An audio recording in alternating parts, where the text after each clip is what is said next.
안녕하세요. 오늘은 여러분과 함께 차세대 플레이스테이션, 그러니까 PS6죠. 그리고 새로운 휴대용 기기에 대한 상당히 흥미로운 유출 정보를 좀 자세히 들여다볼까 합니다. 최근에 나온 자료들을 바탕으로 앞으로 게임 환경이 어떻게 바뀔 수 있을지 그 가능성을 한번 깊이 파헤쳐 보죠. 네, 안녕하세요. 정말 주목할 만한 소식들이죠. 물론 이게 아직은 초기 유출 정보고 또 2023년 자료 기준이라는 점은 감안해야 합니다. 확정된 건 아니니까요. 하지만 이걸 통해서 소니가 차세대 기기에서 뭘 하려는지, 어떤 방향을 보고 있는지, 특히 단순히 성능만 높이는 게 아니라 뭐랄까 전력 효율이나 새로운 아키텍처 같은 잠재력을 엿볼 수 있다는 점에서 의미가 크다고 생각합니다. 좋습니다. 그럼 먼저 PS6, 코드명 오리온부터 좀 살펴볼까요? 들어보니까 기존 PS5보다 레스터화 성능이 무려 3배 이상 향상될 거라던데요. 와, 이건 정말 엄청난 발전 아닌가요? 네, 맞습니다. 숫자만 봐도 대단하죠.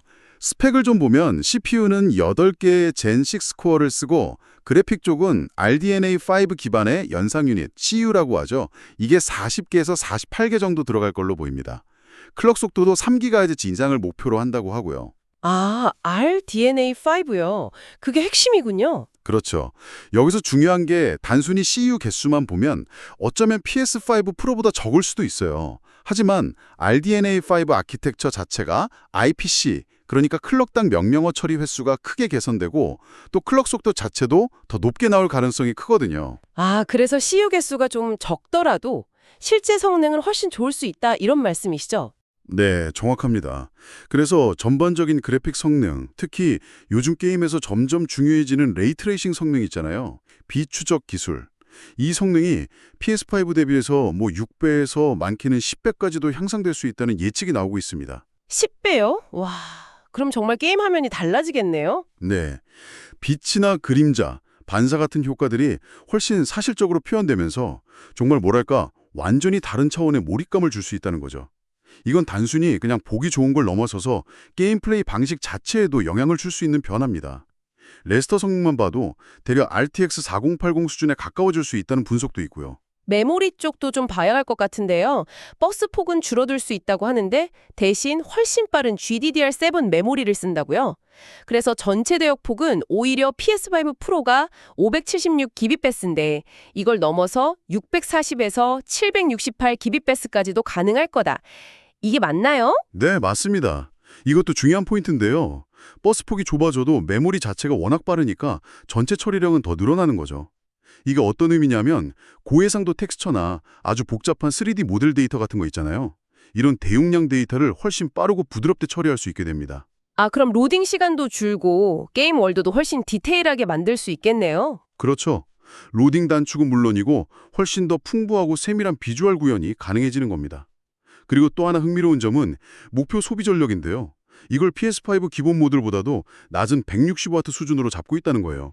성능은 그렇게 올리면서 전력은 낮춘다고요? 그게 가능한가요? 네, 그게 바로 기술 발전의 힘이죠. 공정 개선이라든지 아키텍처 최적화를 통해서 달성하려는 목표인 것 같습니다. 성능 향상과 전력 효율, 이 두 마리 토끼를 다 잡겠다는 상당히 야심찬 목표를 보여주는 거죠. 출시 시기랑 가격은 어느 정도로 예상되나요? 예상 출시 시기는 보통 2027년 말에서 2028년 초 정도로 보고 있고요. 가격은 여러 변수가 있겠지만 현재로서는 약 $499 수준으로 점쳐지고 있습니다. 그리고 당연히 PS4 게임과의 하위 호환성은 기본으로 지원될 것으로 보입니다. 이건 이제 필수죠. 네, 하위 호환성은 정말 중요하죠. 자, 그럼 다음으로 넘어가서 많은 분들이 또 기대하고 계실 새로운 플레이스테이션 휴대용 기기, 코드명 카니스에 대해서 이야기해보죠. 이건 4개의 젠 6 코어 그리고 12개에서 20개의 RDNA5 CU를 탑재한다고요. 그리고 3나노 공정의 단일 칩, 모놀릭 다이로 제작된다는 소식이 있던데 여기서 모놀리식이라는 건 어떤 장점이 있는 건가요? 모놀리식 다이라는 건 CPU, GPU 같은 핵심 부품들을 그냥 하나의 실리콘 칩 위에 다 통합해서 만드는 방식입니다. 이걸 사용하면 보통 부품 간의 데이터 전송 속도가 빨라지고 전력 효율도 좋아지고 또 생산 비용 면에서도 좀 유리할 수 있습니다. 휴대용 기기에는 특히 적합한 방식이죠. 그렇군요. 그럼 이 카니스의 성능 목표는 어느 정도 수준인가요? 카니스의 목표 성능은 PS5 기본 모델의 절반 정도의 레스터 성능으로 알려져 있습니다. 근데 여기서도 RDNA5 아키텍처가 중요해요. 레스터 성능 향상폭보다 레이 트레이싱 성능은 상대적으로 훨씬 더 크게 개선될 가능성이 높습니다. 아, 그러니까 휴대용인데도 레이트레이싱 효과는 꽤 괜찮게 들어갈 수 있다. 네, 그렇습니다. 휴대용 기기에서 상당히 인상적인 광원 효과를 경험할 수 있게 될 거라는 거죠. 그리고 스펙에서 Zen 6C 코어라고 되어 있는데 여기서 C가 아마도 전력 효율에 좀 더 초점을 맞춘 저전력 코어를 의미할 가능성이 높아요. 아, 그래서 목표 소비 전력도 15W 수준으로 낮은 거군요. 네, 목표 소배 전력이 15W 수준이라는 점도 이걸 뒷받침하죠. 확실히 휴대성을 극대화하려는 설계 의도가 보이는 부분입니다. 배터리 시간이 중요하니까요. 성능 외에 다른 기능들은 어떤 것들이 언급되었나요?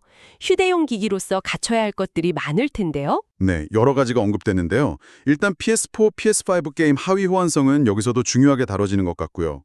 저장 공간 확장용으로 마이크로 SD 카드 슬롯이나 M.2 SSD 슬롯 지원 가능성도 있고요. 듀얼센스 컨트롤러의 특징인 햅틱 피드백이나 적응형 트리거 같은 기능, 그리고 터치스크린 탑재 등도 예상되고 있습니다.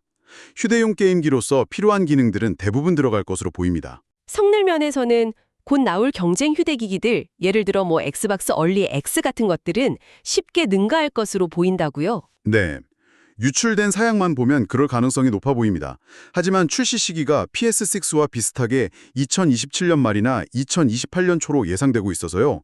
그 시점이면 또 다른 경쟁 기기들이 나와 있을 수 있으니 직접적인 경쟁 구도는 아닐 수도 있겠다는 생각도 듭니다. 가격대는 어느 정도로 예상하시나요? 가격은 좀 유동적인데 한 $400에서 $500 사이로 예측되고 있습니다.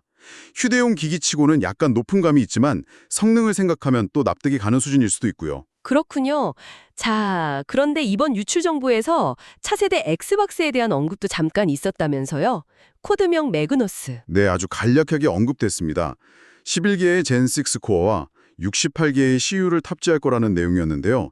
이 스펙대로라면 PS5 프로보다는 확실히 강력하지만 방금 이야기한 유출된 PS6 사양에는 다소 미치지 못할 수 있다는 그런 예상이 나오고 있습니다. 흥미로운 점은 출시 시기에 대한 관측이더라고요. 마이크로소프트가 PS6보다 먼저 내놓으려고 할 수도 있다고요. 엑스박스 30 때처럼. 네, 그런 관측이 있습니다. 과거 엑스박스 30이 플레이스테이션 3보다 1년 먼저 출시되면서 초반에 시장을 주도했던 성공 사례가 있잖아요. 그걸 재현하기 위해서 마이크로소프트가 이번에도 PS6보다 한 발 앞서 차세대 엑스박스를 출시하려는 전략을 쓸 수 있다는 거죠. 하지만 2027년 이전 출시는 좀 어려울 것 같다는 말씀이시죠? 네, 현실적으로는 젠6나 RDNA5 같은 최신 기술을 탑재하려면 그 정도 시간이 필요할 것으로 보입니다. 그래서 2027년 이전 출시는 좀 어려워 보이고요. 또 하나 기술적인 추측이 나오고 있는 게 매그너스 칩의 메모리 버스 폭이 예상보다 좀 좁은 192비트라는 정보가 나왔어요. 192비트요? 그게 왜 문제가 될 수 있나요? CPU 코어 수나 GPU CU 수가 많은데 메모리 버스가 좁으면 병목 현상이 생길 수 있거든요. 제 성능을 다 못 내는 거죠. 그래서 이건 해결하기 위해 마이크로소프트가 다시 예전처럼 CPU용 메모리와 GPU용 메모리를 분리하는 그런 분할 메모리 구조를 사용할 수도 있다는 추측이 나오고 있습니다. 이게 시스템 설계에 꽤 큰 영향을 미치는 부분이라서 좀 지켜봐야 할 것 같습니다. 네, 정말 여러 가지 가능성들이 있네요. 자, 오늘 이렇게 쭉 살펴봤는데 정말 흥미로운 내용들이 많았습니다. 하지만 다시 한번 좀 강조를 해야 할 것 같아요. 이 모든 정보들은 아직 확정된 것이 아니라 2023년 AMD 내부 프레젠테이션 자료를 기반으로 한 초기 유출 정보다. 그러니까 실제 출시될 제품과는 사양이나 디자인이 달라질 수 있다는 점, 이걸 꼭 기억해 주셔야겠습니다. 네, 맞습니다. 그 점이 가장 중요합니다. 공식 발표는 아마 빨라도 2026년 이후에나 기대해 볼 수 있을 것 같고요. 그리고 단순히 CU가 몇 개네, 클럭 속도가 얼마네 하는 숫자상의 성능 향상에만 너무 집중하기보다는요. RDNA5 같은 새로운 아키텍처가 실제로 게임 플레이에 어떤 질적인 변화를 가져올지, 또 PSSR 같은 AI 기반 업스케일링 기술 있잖아요. 저해상도 화면을 AI가 분석해서 고해상도로 자연스럽게 보여주는 기술. 이런 기술들이 콘솔 성능의 한계를 어떻게 극복하고 우리의 게임 경험을 얼마나 더 풍부하게 만들어줄지, 이런 부분에 좀 더 초점을 맞추는 것이 중요하다고 생각합니다. 그렇죠. 기술적인 세부 사항보다는 결국 그 기술이 우리에게 어떤 새로운 경험을 선사할지가 더 중요한 거니까요. 네, 이런 기술적 혁신들이 실제로 여러분의 게임 플레이를 어떻게 바꿀지 그걸 기대해보는 것이 훨씬 더 즐거운 기다림이 될 것 같습니다. 네, 좋습니다. 오늘은 유출된 정보를 바탕으로 차세대 게임 콘솔과 휴대용 기기의 미래를 살짝 엿보는 시간을 가졌습니다. 앞으로 또 새로운 소식이 나오면 다시 한번 깊이 있게 다뤄보도록 하겠습니다. 오늘 준비한 이야기는 여기까지입니다. 들어주셔서 감사합니다. 네, 감사합니다.